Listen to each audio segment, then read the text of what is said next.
ఒక్కసారి గట్టిగా చెప్తాం హల్లెలూయా. ఒక్కసారి రెండు చేతులు పైకి చెప్తాం హల్లెలూయా. అందరూ చెప్పండి మరణాతా మరణాతా మరణాతా. అలాగే ఉండండి. దేవుని వాక్యం చదువుతున్నాం. అపోస్తలుడైన పౌలు తిమోతికి రాసిన మొదటి పత్రిక 6వ అధ్యాయం 6వ వచనం. సంతుష్టి సహితమైన దైవ భక్తి గొప్ప లాభ సాధనమై ఉన్నది. అందరూ చెప్పండి నాకు. సంతుష్టి సహితమైన దైవ భక్తి గొప్ప లాభ సాధనమై ఉన్నది. ఆమేన్. చిన్న ప్రార్థన చేస్తున్నాం. అందరూ మోకరించగలిగిన వారు మోకరించి లేకపోతే నిలబడి ఉండండి. ప్రార్థన. మహాపరిశుద్ధుడు అయిన మా తండ్రి, మహోన్నతుడా మీకు స్తోత్రములు చెల్లిస్తున్నాం. నాయనా నీ ఘనమైన నామమునకు వందనాలు తండ్రి. ఈ ప్రత్యేక సమయంలో వాక్యమైన మా పరలోకపు తండ్రి,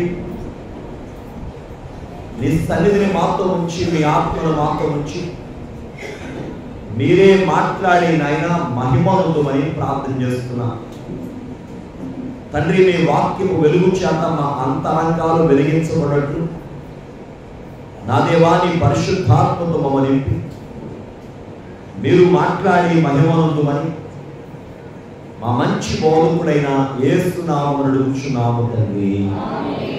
ఆమేన్. కూర్చుందా.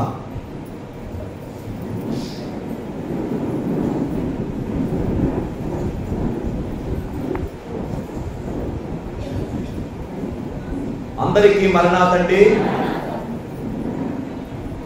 ప్రభు నామమును బట్టి కృపా సమాధానం మనకెల్లరికీ కలుగును గాక.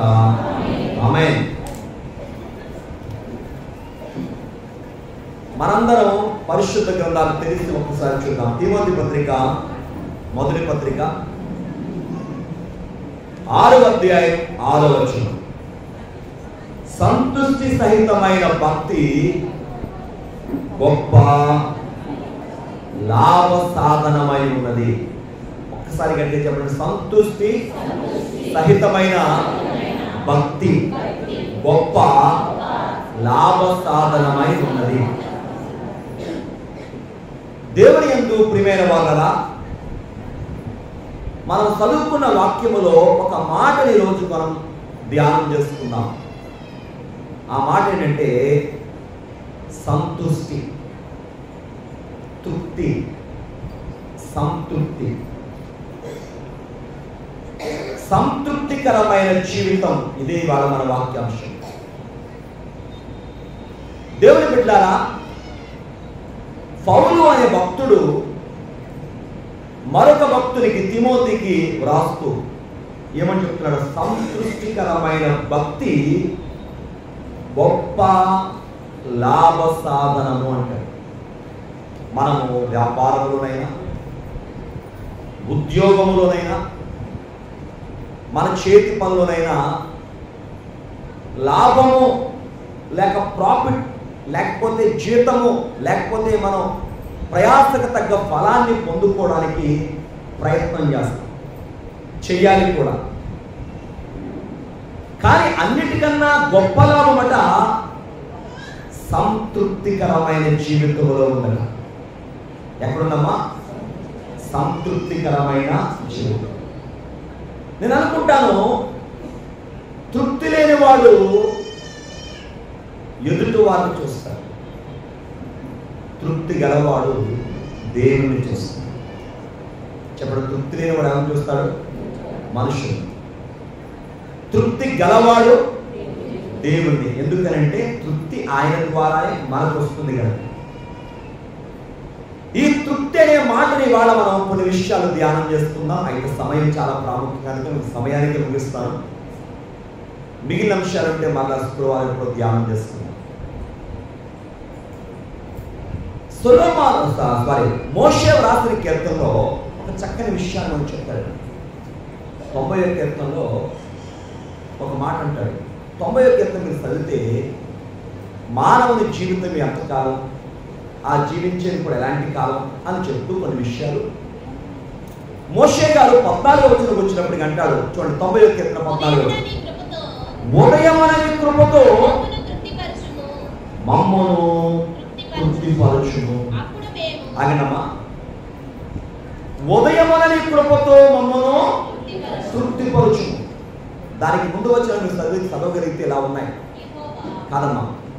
ఇంకా మీరు అధ్యాయం అంతా చదవగలిగితే ఏముందంటే అందులో నరుని ఆయువు 70, అధిక బలం ఉంటే 80, అయినను వాటి వైభవం ఆయాసమే దుఃఖమే, మాకు జ్ఞానోదయము కలుగునట్లు చేయుము, మా దినములు లెక్కించుట మాకు నేర్పుము అని ఉంటుందండి అమ్మా.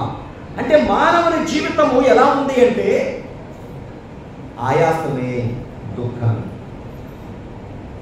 మనం జీవించే కాలం అంతా ఎలా ఉందయ్యా అంటే వేదన భరితంగా భారభరితంగా ఉంది అంటూ 14 వచ్చినప్పుడు ఉదయమునే నీ కృపతో తృప్తి పరచుము, అప్పుడు ఆ రోజంతా మేము తృప్తిగా ఉంటాం. అందా? రోజంతా అందా?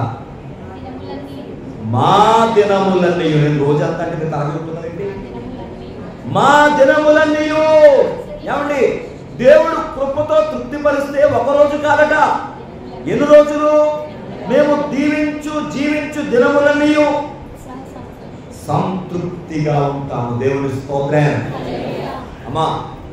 దేవుడు దీవిస్తే, లేకపోతే ఆయన కృపతో మనం నింపితే ఒక రోజుకు తృప్తి కాదు, లేకపోతే ఆ పూటకు తృప్తి కాదండి. నువ్వు ఆహారం తింటే ఆ పూటకు తృప్తి, నువ్వు మంచి వస్త్రాలు కట్టుకుంటే అవి మాసిపోయే వరకు తృప్తి. కానీ దేవుడు దీవిస్తే, దేవుడు కృప చూపితే ఆ తృప్తి మన జీవిత కాలం అంతా ఉంటుంది. దేవుడి స్తోత్రం. హల్లెలూయా. పౌలు గారు మరో చోట రాస్తూ ఫిలిప్పీ పత్రిక ఏమంటాడో చూద్దాం ఒకసారి. ఫిలిప్పీ పత్రిక 4వ అధ్యాయము 11వ వచనం ఒకసారి చూడమ్మా. నాకు కొదువు కలిగినందున, నేనేదో బాధపడుతున్నాను కాబట్టి చెప్పట్లేదు, కొదువు కలిగింది కాబట్టి మాట చెప్పట్లేదు. సరేనమ్మా. నేను ఏ స్థితిలో ఉన్నాను అమ్మ, ఈ మాటలు ఒక్కసారి మీ మనసులో అనుకోండి. నేను ఏ స్థితిలో ఉన్నాను, ఆ స్థితిలో సంతృప్తి కలిగి ఉండడానికి నేర్చుకుని ఉన్నాను. అమ్మ, ఏ స్థితిలో ఉన్నా ఆ స్థితిలో ఎలా ఉంటాను? సంతృప్తిగా ఉండడం నేర్చుకున్నాను. అలవాటు చేసుకోండి ఈ మాట. పౌలు గారు అంటాడు, ఏ స్థితిలో నేనున్నా, ఏ పరిస్థితిలో ఉన్నా దానిలోనే తృప్తిగా నేర్చుకున్నాను. ఎలా? కొంత లిస్ట్ ఇచ్చాడు మనకి కింద. కలవడం, నేను దేని స్థితిలో ఉండడం తెలుసు నాకు. ఓ సంపన్న స్థితిలో ఉండడం తెలుసు నాకు. కలవడం అమ్మా. ప్రతి విషయంలోనూ అన్ని కార్యముల్లోనూ కడుపు నిండి ఉండడం తెలుసు నాకు. ఆకలి కొని ఉండడం కూడా తెలుసు అమ్మా. సమృద్ధి కలిగి ఉండకును, లేమిలో ఉండకును. దేవునికి స్తోత్రం. ఈ మాట మనం కలిగి ఉంటే ఎంత అద్భుతం అండి. అద్భుతమా కాదా? యోగు గారు అంటాడు, నాకు తెలుసు పేద స్థితి తెలుసు, ధనవంతమైన స్థితి తెలుసు, ఆకలితో ఉండడం తెలుసు, కడుపు నిండడం తెలుసు నాకు, సంపన్న స్థితిలో ఉండడం తెలుసు, దేని స్థితిలో ఉండడం తెలుసు. ఏ స్థితిలోనైనా సరే నేను ఉండడం నేర్చుకున్నాను. అందుకే ఆ పై మాట అంటాడు, ఏమనండి? ఏమన్నాడు పై మాట? ముందు నేను ఏ స్థితిలో ఉన్నాను ఆ స్థితిలో సంతృప్తి కలిగి ఉండడం నేర్చుకున్నాను. అమ్మా, ఒక్కసారి ఆలోచించండి మాట. ఏ స్థితిలో ఉన్నా దానిలో మనం ఎలా ఉండాలి? సంతృప్తి. యోగు గారు మాట అంటాడు, యోగ భక్తునికి శ్రమ వచ్చింది. ఆ శ్రమకు ముందు దేవునికి అపవాదికి డిస్కషన్ జరుగుతుందట. దేవుడు అన్నాడు, యోగ గ్రంథం 1వ అధ్యాయంలో సముద్రము చూసుకోండి, నా సేవకుడైన యోగ సంగతి ఆలోచించువా, యథార్థవంతుడు న్యాయవంతుడు దేవుని భయభక్తులు కలిగి చెడుతనం విడిచిపెట్టిన వాడు అతని వంటి వాడు భూమి మీద ఎవ్వరూ లేరని దేవుడు స్టేట్మెంట్ ఇచ్చాడు. వెంటనే అపవాదంటది, ఊరకనే ఉన్నాడేంటి అలాగా యోగు? ఊరకనే ఉన్నాడా యోగు? ఊరకనే లేడు అలాగా? నీవు అతని పనిని దీవించావు, గలగలు స్తుతిస్తున్నాడయ్యా, అతని చుట్టూ, అతని ఇంటి చుట్టూ, అతని బిడ్డల చుట్టూ, అతని సంపద చుట్టూ నీవు కంచి వేస్తావు కనుక అతడు నీకు లోబడ్డాడు, నీ అంత భయభక్తులు కలిగి ఉన్నాడు అని చెప్పి యోబు మీద నిందేయడానికి ప్రయత్నం చేసింది సాతానుడు. దేవుడు అన్నాడు, సరే ఓకే నువ్వనంటే అనుకుందాం పోనీ, నీ వెళ్ళి అతని ప్రాణం మీద తప్ప ఎలా శ్రమ పెడతావో శ్రమ పెట్టానండి. శ్రమ పెట్టింది. ఒకే రోజు ఆస్తి, అంతస్తులు గల భవంతి, ఆరోగ్యం, బిడ్డలు అన్ని పోయింది. కానీ యోబు గారు మాట్లాడి తెలుసా, ఆయన సంతృప్తి తెలుసుకున్నాం. ఒక్కసారి యోబు గ్రంథం 1వ అధ్యాయం 21వ వచనంలో ఒక గొప్ప మాట చెప్తున్నాడు. ఆయన చదవడం,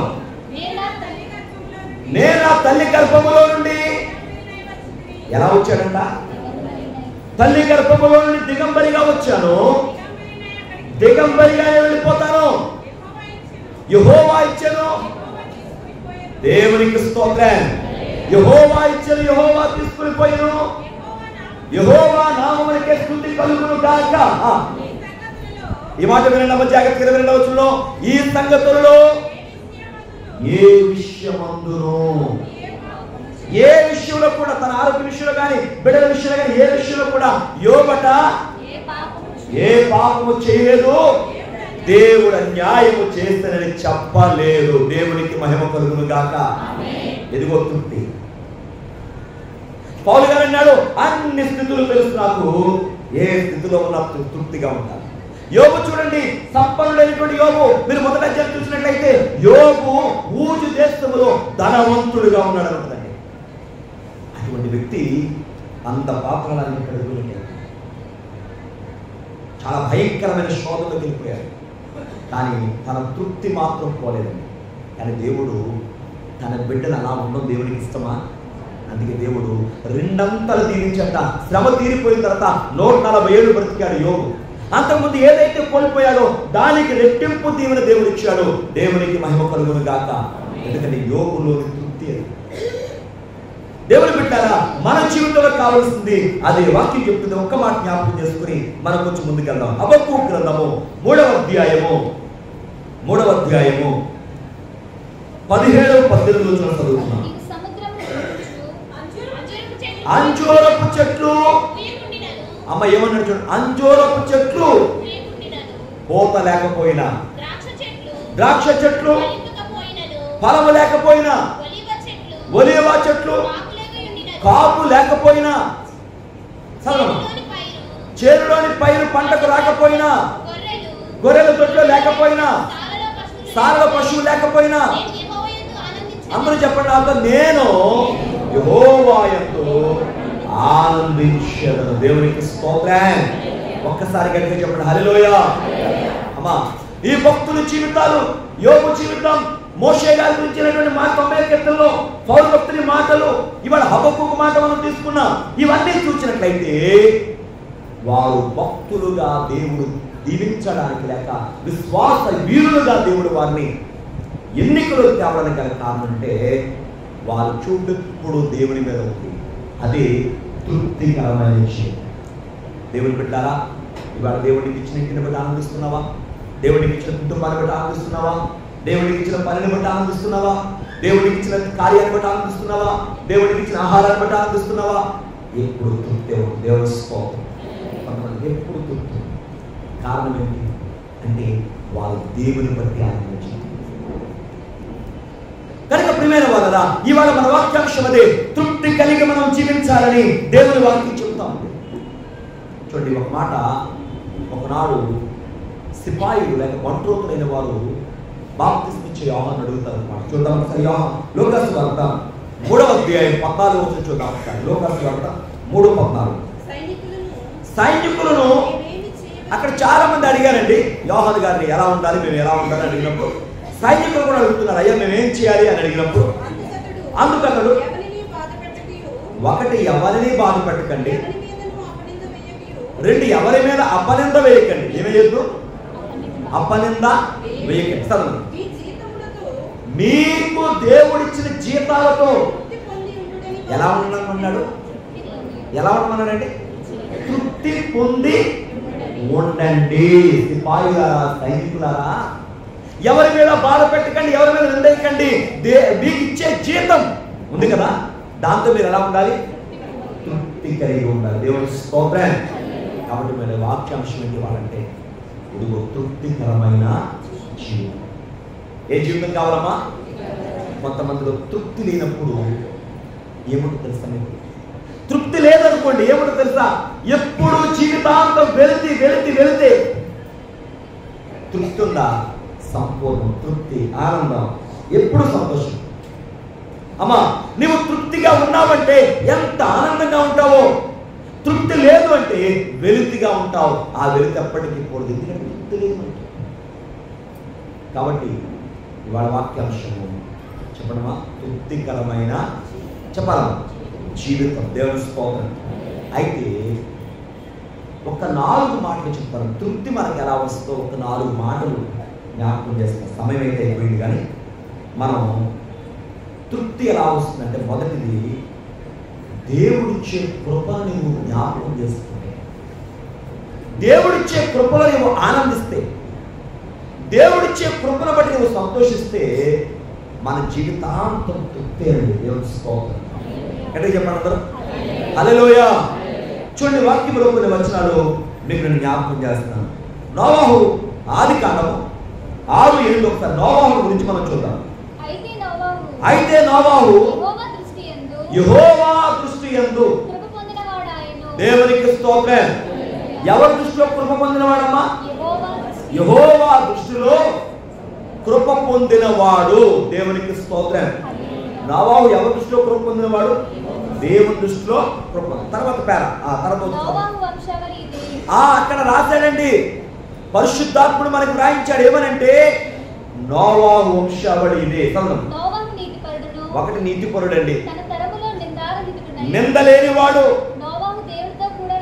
దేవునికి మహిమ కలుగును గాక. అందరూ చెప్పండి నాతో, నోవాహు దేవునితో నడిచిన వాడు. నేను చెప్పాను, కృప తృప్తి గల వాడేమో దేవుని చూస్తాడు, తృప్తి లేని వాడేమో ఏం చేస్తాడు? మనుషులు వైపు చూస్తాడు. ఆడలాగా ఈడలా, ఆడి దేవుడు నాకు ఆడికి లేదు, ఆడికి ఉంది నాకు లేదు కదా. ఇప్పుడు నోవాహు యొక్క పరిస్థితి ఎలా ఉందంటే, నోవాహు ఎవరితో నడిచాడంట? దేవునితో. దేవుని స్తోత్రం. ఎందుకయ్యా అంటే నోవాహు దేవుని దృష్టిలో ఏం పొందాడు? కృప పొందాడు. కృపను బట్టి నోవాహుకి ఏముంది?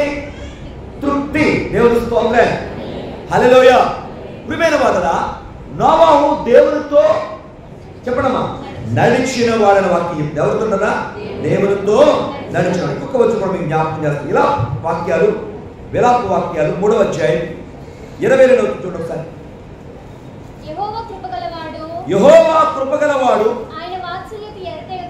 అందరూ చెప్పండి నాతో, యెహోవా కృపగలవాడు, ఆయన వాత్సల్యత ఎడతెక్క నిలుచుచున్నది. అందరూ చెప్పండి మాట. గనుక మనము నిర్మూలము కాకున్న వారము. ఏంటంటే నిర్మూలం అంటే అమ్మా నశించుకోవడం. దేవుని వాత్సల్యత మనమే ఉంది కనుకనే మనం ఏమవుతుందండి అమ్మా చెప్పాలి, బాగున్నాం, క్షేమంగా ఉన్నాం, ఆరోగ్యంగా ఉన్నాం, సన్నిధికి వచ్చాం. దేవుని స్తోత్రం. దేవుని వాత్సల్యత ఎడతెక్క నిలుచుచున్నది. ఎడతెక్క. ఇప్పుడు ఫ్యాన్ తిరుగుతుందంటే దానికి కరెంట్ పాస్ అవ్వాలి కదా. కరెంట్ అందితేనే ఏమవుతుంది? తిరుగుతుంది. కరెంట్ పోతే తిరగదు. అమ్మా ఇప్పుడు దాకా తిరిగింది కదా, ఒక పావుగంట తిరుగు కరెంట్ పోయిన తర్వాత అన్నాం అనుకోండి, తిరుగుద్దా? చెప్పండి. ఇప్పుడు మనం సైకిల్ తొక్కుతూ ఉంటాం. ఆ సైకిల్ తొక్కుతూ ఉంటే సైకిల్ ఏమవుతుంది? ముందుకు వెళ్తుంది. ఇప్పుడు మన దగ్గర నుంచి బయలుదేరి ఎక్కడికి వెళ్ళాలి, ఒక 15 కిలోమీటర్లు, 13 కిలోమీటర్లు తొక్కిన తర్వాత 2 కిలోమీటర్లు నడు సైకిల్ అంటే నడుతుంటుంది. ఏం చేయాలి? చివరి వరకు దాన్ని ఏం చేయాలి? మనం ఆ సైకిల్ మనం తొక్కాలి. అవును కదా.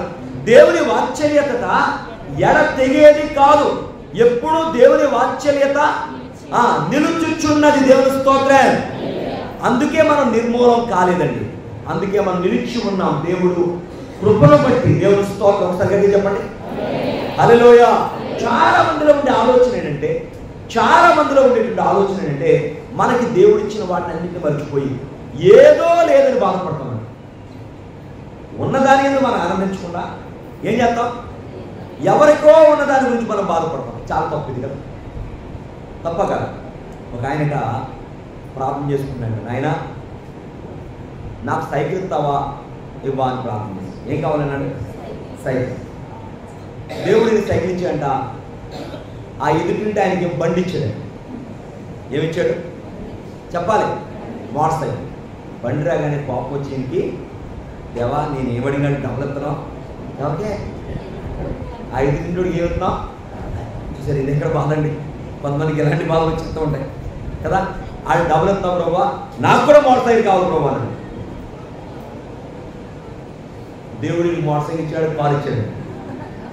వీడు ఏమడినాడు? ఏమంటున్నాడు దేవుడు? రెట్టింపు ఆశీర్వాదం ఇస్తున్నాడు. అప్పుడు అన్నాడంట, దేవా వీడి స్థాయి ఎలా అయిపోయి చూడండి, ఎలా అయిపోయి చూడండి, చివరికి అలా అయిపోతాం మనం, తృప్తి లేకపోతే అలా అయిపోతామండి. దేవా ఒక పనులు తీసేనా కదండి, తీసేమన్నాడు. ఏమన్నాడు అంటే ఈ ఉద్దేశం ఏంటంటే, నాకు దేవుడు ఏమడిగినా ఏమిస్తున్నాడు? రెట్టింపు పెడుతున్నాడు కాబట్టి నాకు కన్ను పోతే ఆడికి ఏం పోతాయి? ఎంత దారుణం చూసారు. తృప్తి లేకపోతే మన జీవితాలు ఎలా ఉంటాయి? తృప్తి ఉంటే మనం ఎలా ఉండగలం? మోషే వలె మాట్లాడగలం, పౌలు గారి వలె మాట్లాడగలం, నోవాహు వలె ప్రభుత్వం నడవగలం. తృప్తి ఉంటే చెప్పడమా మన జీవితంలో ఏ లోటు లేదు. ఎందుకంటే దేవుడు ఎందరో మందికి లేని ఆశీర్వాదం నాకు ఇచ్చాడు, మీకు ఇచ్చాడు. నమ్మిన వారు ఒక్కసారి దేవుడి స్తోత్రం చెప్పండి గట్టిగా, హల్లెలూయా. కాబట్టి మనకి దేవుని కృపను బట్టి తృప్తి ఉండాలి. ఆయన కృపను కలిగి వెలిగితే ప్రతి విషయంలో కూడా దేవుని కృపని వెలిగితే చెప్పండి అది ఎంత చూడండి. ఒకసారి కీర్తన గ్రంథము 91:14 అంటున్నాడు కదా ఇక్కడ మోషే గారు, అయ్యా ఉదయమున నీ కృపతో మమ్మల్ని తృప్తిపరచును ఆయన. అప్పుడు మేము మా దినములన్నీ, మా రోజులన్నీ, మా సంవత్సరాలన్నీ ఉత్సహించి సంతోషిస్తాం. దేవుని స్తోత్రం. సంతోషపడడానికి గల కారణం, ఉత్సాహానికి గల కారణం అంటే సంతృప్తిగా ఉండడానికి గల కారణం నీ కృపతో మనం ఏం చేయాలి? కృపను వెతకండి. అదే దావీదు గారు మాట అంటాడు 117వ కీర్తనలో, యెహోవా కృప మన ఎడల హెచ్చుగా ఉండేది. కాబట్టి కృపను బట్టి తృప్తి. రెండో మాట నాతో అందరూ చెప్పండి, మందిరములోని గట్టిగా, మందిరములోని మేలుని చేత తృప్తి పొందుచున్నాం. దేని చేతమ్మా? మందిరములోని మేలుని చేత. ఈ మాట చెప్పేసి పూర్తి చేత సమయం చాలా ప్రాముఖ్యమైనది. ఈ ఒక్క అంశమేనండి. రెండు అంశాలు ఇంకా మూడు అంశాలు శుక్రవారం చెప్పుకోవచ్చు. మందిరములోని మేలుని చేత దేవుడు ఏం చేస్తున్నాడు? తృప్తి పరుస్తున్నాడు. దేవుని స్తోత్రం. కీర్తన గ్రంథము 65వ కీర్తన 4వ వచనం, నీ ఆవరణములో నివసించినట్లు నీవేర్పరచుకొని. దేవుని స్తోత్రం. ఈ మాట నాతో చెప్పండి మీ అందరూ. నీ ఆవరణములో నివసించినట్లు నీవేర్పరచుకొని చేర్చుకునేవాడు ధన్యుడు. మనమందరం ధన్యులమా కాదా? ఎస్ఆర్ నో సరిగ్గా చెప్పాలి. ఎందుకని? దేవుడు ఏర్పరచుకొని దేవుడు చేర్చుకున్నాడు. నమ్మిన వారందరూ ఒకసారి ధన్యులు అనండి. ధన్యులమే. ధన్యులమేనా? ధన్యులమా కాదా? మనం ఆయన ఏర్పాటు చేసుకున్నాడు కనుక ఎవరు? ధన్యులం.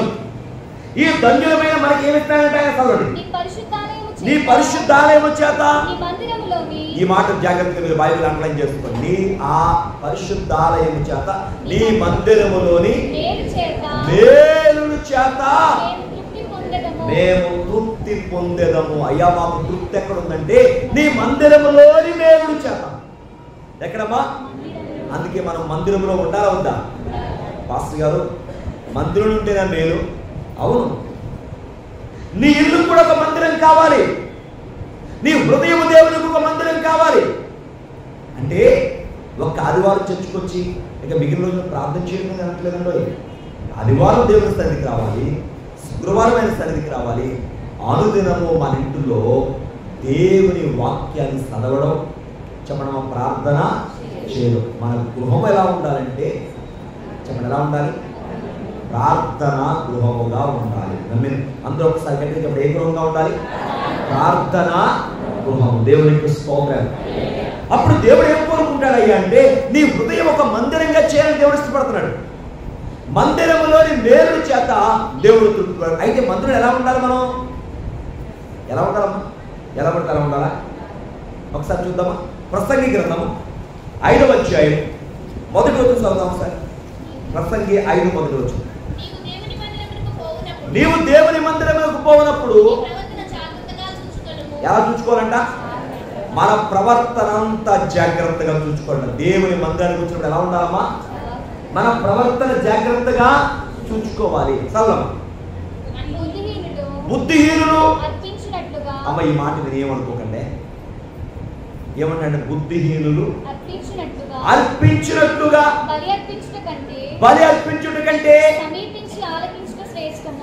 ఏంటి దేవుడు శ్రేష్టం అంట? సమీపించి ఆలకించుట శ్రేష్టం. కేవలం దేవుడికి కాలికిద్దాం అని రావద్దు.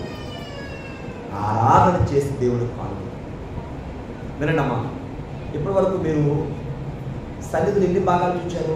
మందిరంకి వచ్చారు, ప్రారంభ ప్రార్థన, పాటలు, సంఘ ఆరాధన క్రమం, పాపపు పెరుగుదల, దేవుని తలంచుకొని 3 వాక్యాలు చదవడం, స్తుతి ప్రార్థన, విశ్వాస ప్రమాణం, వాక్య ధ్యానము, వాక్యం అయిన తర్వాత వాక్యానికి సంబంధించిన ప్రార్థన, అప్పుడు కదా కానుకపాట కదా. ఇన్ని భాగాలు ఉన్నాయి ఇక్కడ కదా. అందుకే ఏమంటున్నాడంటే వాక్యంలో, బలి అర్పించడం కంటే సమీపించి ఆయన మాట ఆలకించడమే ఆయనకి ఇష్టం. దేవుని స్తోత్రం. సన్నిధులు ఎలా ఉండాలంటే మనం జాగ్రత్తగా ఉండాలి. దేవుని సన్నిధిలో నిద్రపోవడం కానీ, అనాలోచన కానీ, ప్రక్క వారితో మాట్లాడడం కానీ నువ్వు చేయకూడదయ్యా. ఎందుకంటే బైబిల్ ఒక చక్కని మాట మనం చూస్తాం. నీవే కొలతతో కొలుస్తావో అదే కొలతతో నీకును కొలవబడుతుంది. నువ్వు జాగ్రత్తగా, యథార్థంగా, విశ్వాసంగా దేవుని సన్నిధిలో ఉంటే మందిరములోని మేలుల చేత దేవుడు మనం ఏం చేస్తాడంట? తృప్తి పరుచుతున్నాడు. దేవుని స్తోత్రం.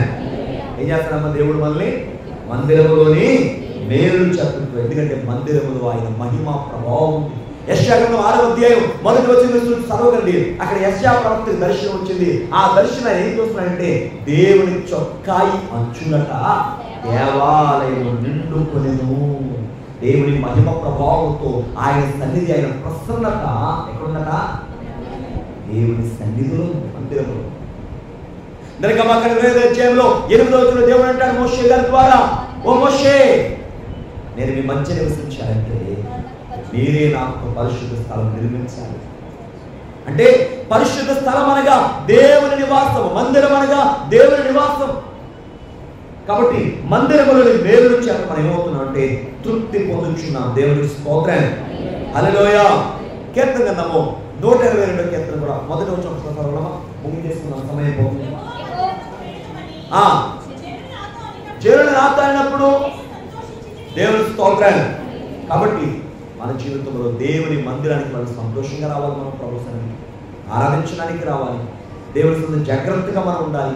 దేవుడు మనతో ఉన్నాడు, ఆయన మనతో మాట్లాడుతాడని ప్రభు సన్నిధిలో నీవు ఎప్పుడైతే యథార్థంగా దేవుని ఆరాధిస్తావో మందిరములోని మేలులు చక్కగా దేవుడు మనం ఏం చేస్తున్నాడు? దేవునికి మహిమ కలుగును గాక. ఆమె ఇంకొక 3 అంశాలు ఉన్నాయి. అవి మళ్ళీ ఇక్కడ దేవుని సమయం వచ్చినప్పుడు జ్ఞాపకం చేసుకున్నాం. కనుక ప్రియమైన వాళ్ళరా, మన జీవితంలో ప్రాముఖ్య అంశం అంటే తృప్తికరమైన జీవితం. అందరూ చెప్పండి, ఏ జీవితం? దేవుడికి ఇచ్చిన దాన్ని బట్టి ఆనందించేయాలి. అది ఏ విషయమైనా సరే దేవుడికి ఇచ్చిన దాన్ని బట్టి నువ్వు ఆనందిస్తే నీ అంత ధన్యుడికి ఎవరు? ఇంకా నీ చూపు ఇప్పుడు ఎవరిలో ఉంది? దేవుని ఎవరిని నువ్వు నిందించలేవు, నువ్వు నిందించుకోలేవు. ఎందుకంటే నువ్వు తృప్తికరమైన జీవితంలో ఉంటావు. దేవునికి మహిమ కలుగును గాక. చిన్నప్పుడు ఫ్రెండ్స్, నేను వేసుకునే బట్టలు మంచివే అనుకున్నాను. మా ఫ్రెండ్స్ కొంతమంది రెడీమేడ్ బట్టలు ఖరీదు అనుకుంటారు. వాళ్ళు విజయ్ బట్టలు బాగుంటాయి నన్ను వాళ్ళు సంతోషం అనుకున్నాడు. దేవుని స్తోత్రం. హల్లెలూయా. కొంతమంది చూడండి, వారికి దేవుడు ఏమిచ్చినా తృప్తి లేని మాటలు.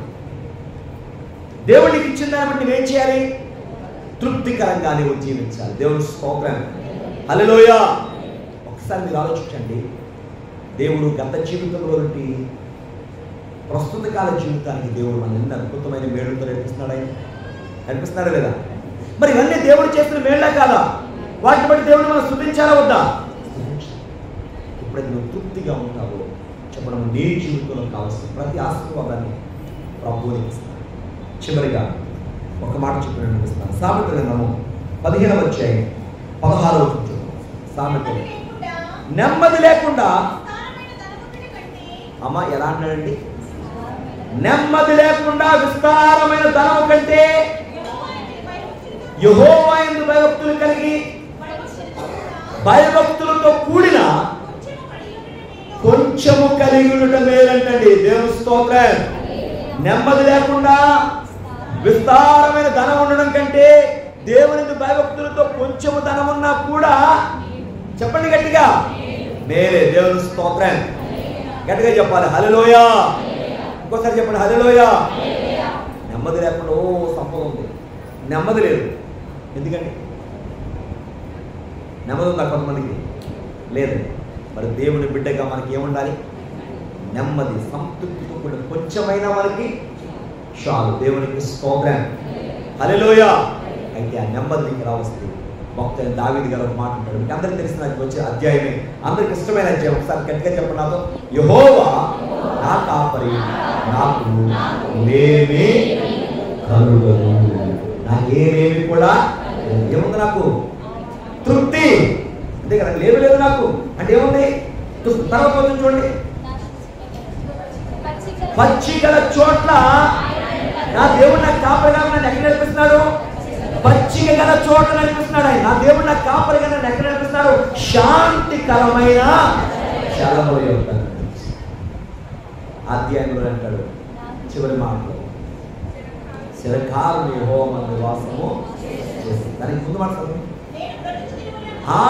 నేను బ్రతికే దినములని కృపా క్షామములే నా వెంట వస్తాయి. యెహోవా నివాసం చిరకాల నివాసము చేసి. దేవుని స్తోత్రం.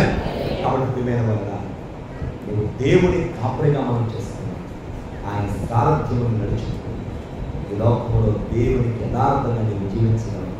తృప్తికరమైన జీవితం మనం జీవించగలం. వాడి లోకయాత్ర మనం తీసుకుంటాం. పరలోకంలో ప్రభుత్వం నిరంతరం ఆయనతో ఆనందిస్తాం. అంటే ధన్యతాశుల వాక్యం కదా ప్రభు మనకు అనుగ్రహించుగా. ఆమేన్. మోకరించినాం, ప్రార్థన చేస్తాం.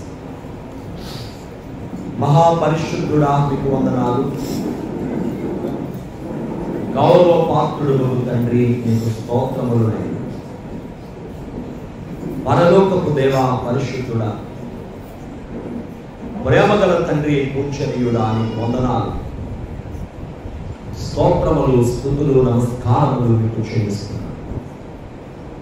అయ్యా, ఇంతవరకు నువ్వు వినబడిన వాక్యము మా అందరి అంతరంగాలలో ప్రభువా మీరు ముద్రించి దేవా మీ ఆత్మతో మమ్మల్ని వెలిగించి దేవా నీ సన్నిధిని మాతో ఉంచండి. అయా తృప్తికరమైన జీవితం మేము కలిగి ఉండాలని వాక్యం చేసి పౌలు భక్తుడు తిమోతికి రాస్తుంటాడు, సంతృష్టి అయిన జీవితం, సంతృష్టి అయిన దైవభక్తి గొప్ప లాభసాధన అన్నాడు. దేవా మేము ఈ లోకంలో ఏదో లాభం అనుకున్నాం, కానీ సంతృష్టి లేకుండా ఎంతో ధనం ఉన్నా యెహోవా యందు భక్తులు కలిగి ఉండి కొంచెం ధనమైన చాలు తృప్తి కలిగి ఉంటే అని మేము చూచాము. అయ్యా విన్న వాక్యాన్ని మా అందరి అంతరంగాల్లో ఉండించి అయ్యా ఈ లోకంలో నీ కొరకు నీ నిమిత్తం తృప్తి కలిగిన వారిగా మేము జీవిస్తూ అయ్యా ఈ లోక యాత్ర ముగించినప్పుడు నీ సన్నిధిలో ఆనందించే వారిగా మమ్మల్ని స్థిరపరచు. ఇంతవరకు వినబడిన వాక్యము మా అందరి అంతరంగాలు ముద్రించి నడిపించు. యేసు నామములో అడుగుచున్నాము తండ్రి. ఆమేన్. ఆమేన్. మరణాత మరణాత.